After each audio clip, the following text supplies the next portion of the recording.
My friends, I want you to take a look. See just how people managed to escape. Check where they sneaked in. It's incredible what people got to do to escape. They should have been very desperate to use methods like this. They even made holes in the inner part of a suitcase for a person to get in there, like a contortionist, in order to run away.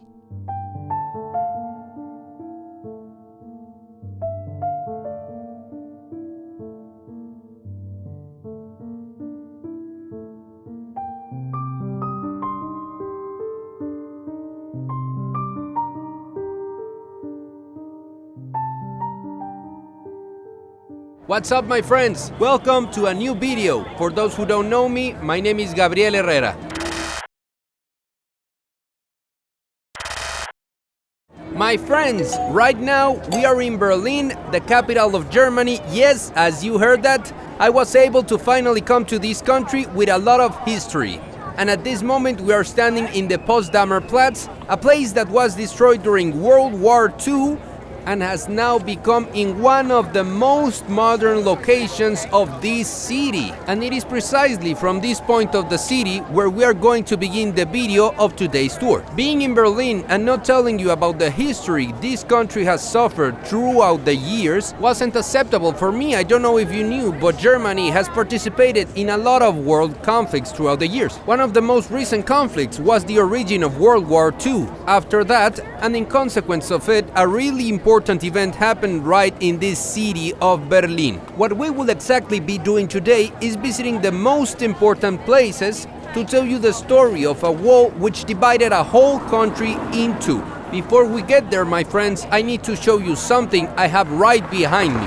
This traffic light behind me is, or was, the first traffic light of the entire Europe, my friends. That is the first installed traffic light. And guess what? It worked manually, and I consider that very interesting to tell you because we are just arriving from France, and there in France the plates from the vehicles were invented too. And knowing that Germany has the first traffic light is super interesting for me and for you guys too. Obviously, this one is an identical copy of the original traffic light. It is important to clarify it is a copy because this whole place, the entire place where we are right now, was totally destroyed during World War II. There was not a single building. Well, there is one left, which structure was revolutionary for their time, for being a metallic structure. The rest, my friends, there was nothing left. That's why you can see so many modern buildings, and it is one of the most up-to-date parts of the city of Berlin. This exact line I am showing you now that crosses over there was the division located in this place between both sides, Occidental and Oriental. I know some of you might be asking yourself why they had to build this wall in the middle of this city to divide this country. Well, my friends, it turns out that, as I told you before, Germany was responsible of the Second World War. At the end of this war, Germany decided to be divided in 4 different sections. These sections were divided in the following way: the Soviet one, American, English, and French. Who do you think is the one who wanted to be separated from the rest? If you said the Soviet section, you are completely right. But you might still be asking yourself why they decided to be divided. What was the motivation to build that wall you are looking at? Well, what motivated them was the big difference they saw between the Occidental and Oriental sides of Berlin. Because I think we all have clear how communism works. I want to make sure to clarify to what side each section belonged. To the Oriental side belonged to the communists is the Soviets, this side of the line. And obviously the Occidental side belonged to the English, the Americans, and French, that is the other side of the line. Now, the main reason why the Soviet side decided to build this wall is super easy. Due to the success they were having in the Occidental side, referring to economy and progress, the quality of life on that side for all its inhabitants, from that side of the city, everyone from the Soviet section really wanted to move to the Occidental section. And what happened here?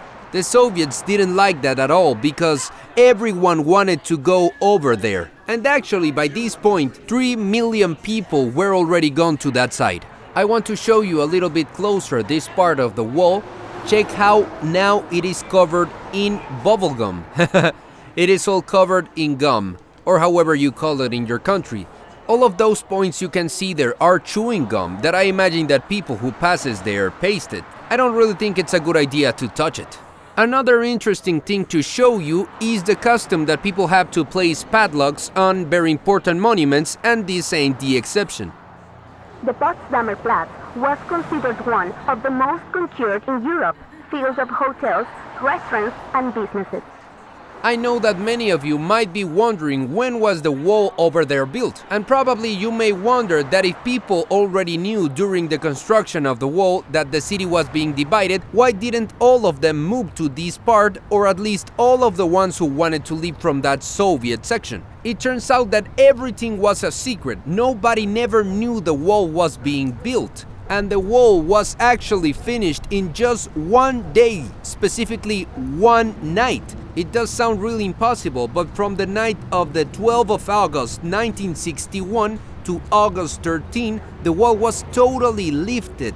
And obviously there were parts of the wall where they weren't able to build the wall, or at least how we can see it, but they placed a metallic fence. Can you imagine living this kind of situation in which your city is completely divided from just one day to another, and you cannot go to the other side where maybe your mom or your best friend lives, and where maybe you had a really close familiar and you didn't get noticed at all? I am thinking about the thousands of stories that could have happened during that night. Maybe a person who was visiting a friend and stayed overnight in the Soviet part and were not able to come back until the downfall of that wall, because simply from one day to another, walking from one side to the other was not possible. Another interesting information to mention about the wall is the names people gave it after being built. Try to guess which was the name chosen by the Soviet section to assign to their wall. The Anti-Fascist Protection Wall. That's right, you are listening. They justified the construction of this wall to protect their citizens of the Occidental side. But one of the other names it received, and I consider the most accurate, is the Wall of Shame. Obviously, just going from this side to the other back in those days was not easy or possible at all, because you can see just a fraction of the wall right here, and that wasn't the only issue. You might think that it was easy to climb and go to the other side of the wall, and that was as simple as that, but it was way more complicated than just jumping the wall. Take a look at the wall and see that the upper part had a kind of round thing to avoid people to easily grab the edge, because it was too thick and there was not a squared surface that made it easy to reach the top. Besides, my friends, if you were able to reach this section, you needed to go through explosive mines that were located over there and over there too. A carpet with nails was also in this place, my friends. Further behind, there was a barrier intended to stop any vehicle that was right there, and at the beginning there was a metallic fence with spikes connected to a cell which detected if someone touched that fence over there. So that was the case on that side. The amount of people that were guarding the wall were up to 12,000 people per day. It is also estimated that approximately 150 people lost their lives trying to cross from one side to the other, just for trying to improve their quality of life. Most of the people who tried to cross were arrested, and it is estimated that the amount is really close to 5,000 people. Obviously, this amount is really far from reality, because many of you know that the Soviets weren't actually really accurate according to all of those topics. The last of this detention occurred the 5th of February 1989, exactly 31 years ago. It is obvious the story does not end here, so let's continue with the tour. Nowadays, one of the ways to know on which side of the wall are you is with the lights. There you can see Appleman, which means the communist section. Here you can see in another part of the city where the wall crossed over there. There is a piece of it and it went all the way until there, and on that side there is another piece of the wall.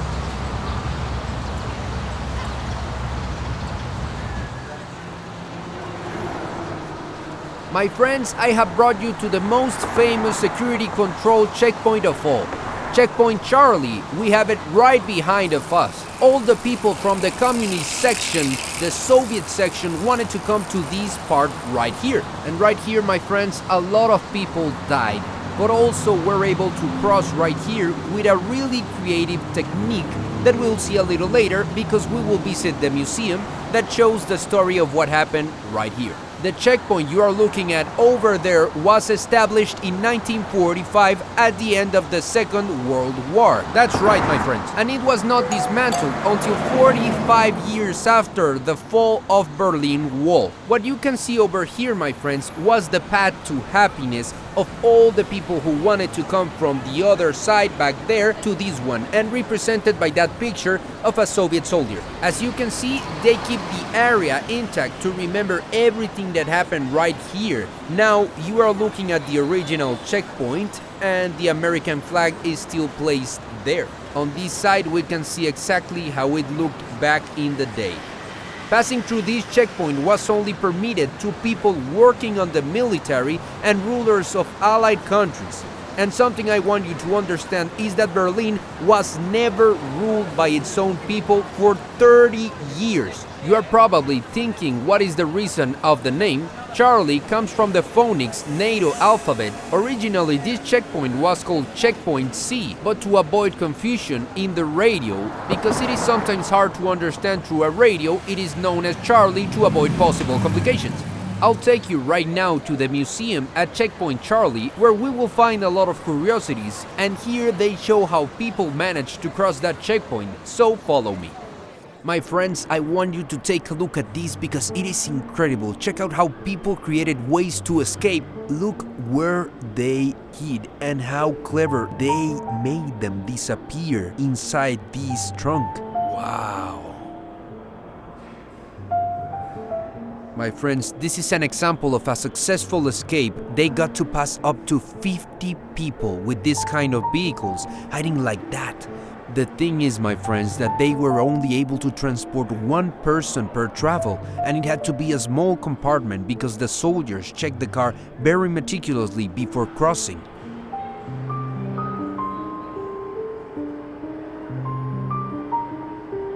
This window was used for surveillance, and the people of the border was told if it was better for them to cross or not. This is another example of a successful escape, and please check how they made holes in the inner part of this suitcase for a person to get in like a contortionist and run away. Who would have thought that in a couple of suitcases you would find actually a person? I don't know, they are in exhibition so people can see how incredible people managed to do all of these inventions in order to have one person pass to the other side of the wall. The wall could even go through the middle of a house like this one in this example. And in this picture we can see how the wall intersects the house, which was demolished afterwards, but during the construction one side was only in the oriental side and the other in the occidental one. Oh, this mannequin scared me a lot. This was another technique of putting a piece of fabric cover to camouflage with the seats, and the truth is that it was really hard to see. If it was not because of this little piece of head was out, I wouldn't have noticed it, and that's why it surprised me. It's incredible what people had to do to escape and how desperate they were to do things like this in which they could even die, but it was the risk of being in an even worse situation. This structure is an example of the kind of carpets with nails that were used to protect the communist border, and check out how the nails stand out there. I don't even want to imagine what would happen if a person tried to walk over there, and it is in fact actually horrifying. If you take a look at this, you might think this is a common disc player from that time, but if we look right in the back, check it out. It is totally hollow for a person to get in there and to escape. That's incredible. I am in shock with the image that I just found right here, that is like a small suitcase in which a kid could be hidden to cross.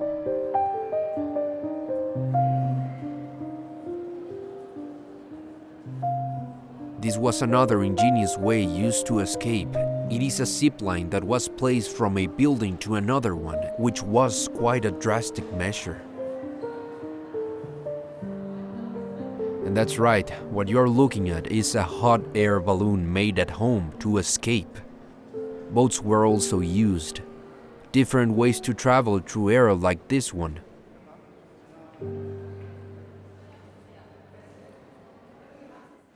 And now I am leaving from this museum with kind of a bad feeling, you know? Thinking about the situation lots of people went through trying to pass across from one part of the other, and through the wall, the truth is really moving. And to imagine the situation of these people getting to risk themselves to improve their lives and their families. After knowing a little bit more about the story of the people who crossed there, let's continue.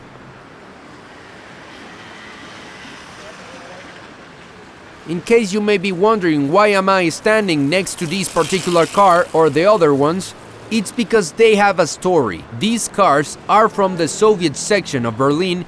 Communists are known for the lack of diversity in their stuff. There is only one type of object, and cars were not the exception. The only thing you were able to buy was this brand of vehicle, and those were the only ones. There was no other option.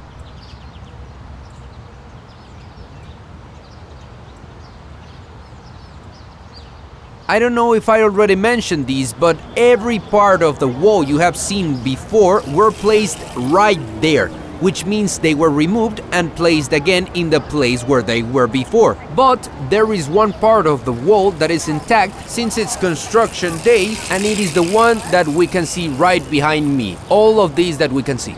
What you see right now is the original wall. Take a look at what we were talking about earlier.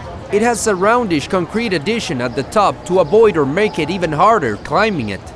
I don't want to imagine the situation of a person and what might they feel being on this side and taking a look at a family member just through that window. It should be very, very sad. My friends, I have arrived to the East Side Gallery. This is the biggest fragment of wall existing in Berlin now. And a particular thing about it is that most artists left their art here, but there is a painting in particular, I'll show you what I mean, that is the emblem of this whole fragment of the wall. Well, my friends, you are looking at one of the most emblematic images of the entire wall. In this place, most people make a line just to take a picture. One of them is the leader of the Soviet Union, Leonid, and the other is the president of the Democratic Republic of Germany, called Erich.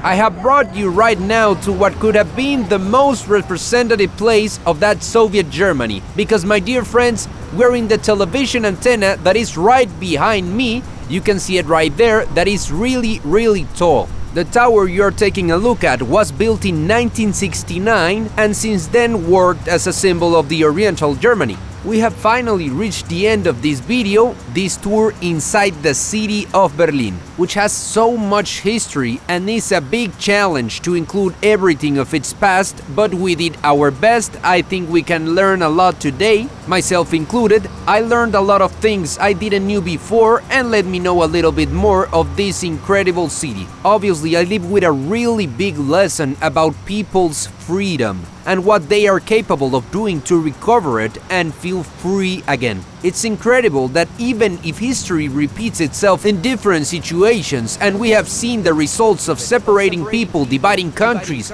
due to race or religion, sexual orientation, for the political party or any other thing, which ends really bad. And my friends, I would really like to know what was the most impressive or the thing that you live with and the life lesson you learned with today's video. And I won't leave without first inviting you to subscribe to my YouTube channel, activate the notification bell so you know every time I upload a new video. You can also follow me on Instagram, Gabriel Herrera _. Friends, from the city of Berlin, I say goodbye to you. See you in the next video. Bye bye. Love you guys.